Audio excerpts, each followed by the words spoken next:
நம்மட வாழ்க்கையில் ஒருத்தர் நமக்கு ரொம்ப பெரிய காயத்தையோ அல்லது ஒரு வகையான ஏமாற்றத்தையோ கொடுத்துறாங்க.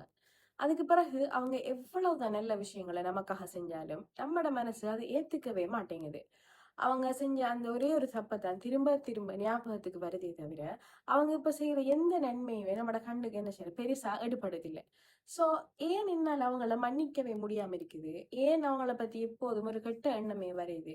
இப்படி என்று சொல்லி உங்களோட மனசுக்குள்ள நீங்க போராடிட்டு இருக்கீங்களா?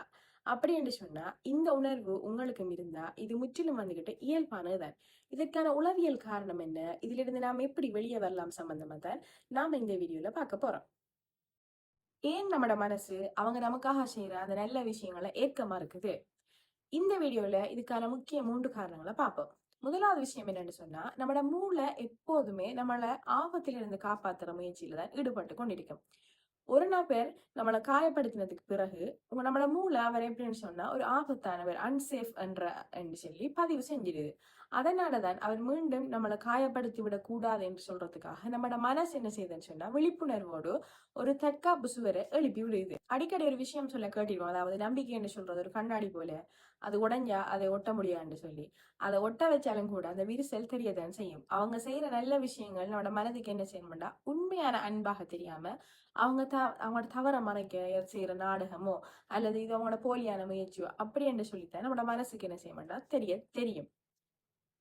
இந்த லிஸ்ட்ல வர 3வது விஷயம் தான், அதாவது நம்மளோட எமோஷனல் மெமரி.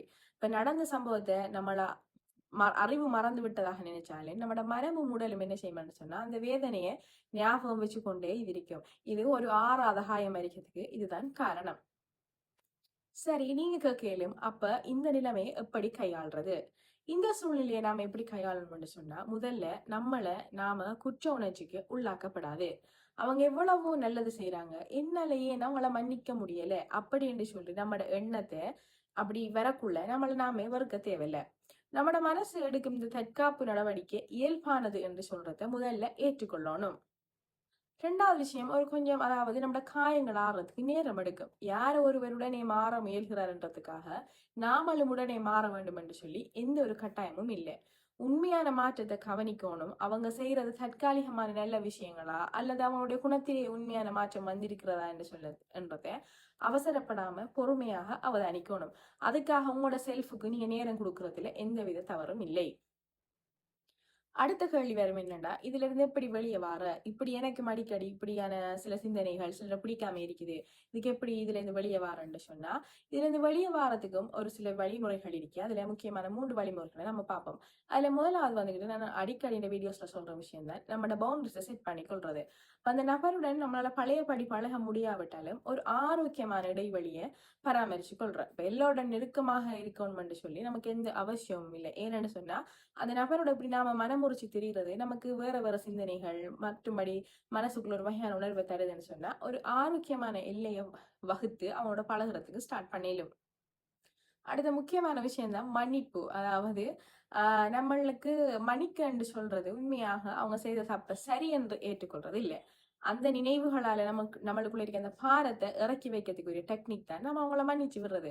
அவங்கள மீண்டும் நம்மளோட வாழ்க்கைக்குள்ள அனுமதிக்காம மனசளவுல மன்னிச்சு கடந்து போகவும் முடியும். என்னன்னா கட்டாயம் அனுமதிக்கணும் இல்ல, நீங்க மன்னிச்சு அவங்களோட விஷயங்களை விட்டுட்டீங்கன்னு சொன்னா உங்களோட மனப்பாரம் குறைஞ்சி போறத நீங்க அதாவது மனசால மன்னிச்சீங்கன்னு சொன்னா இந்த மாற்றம் நிகழ்றத பாப்பீங்க.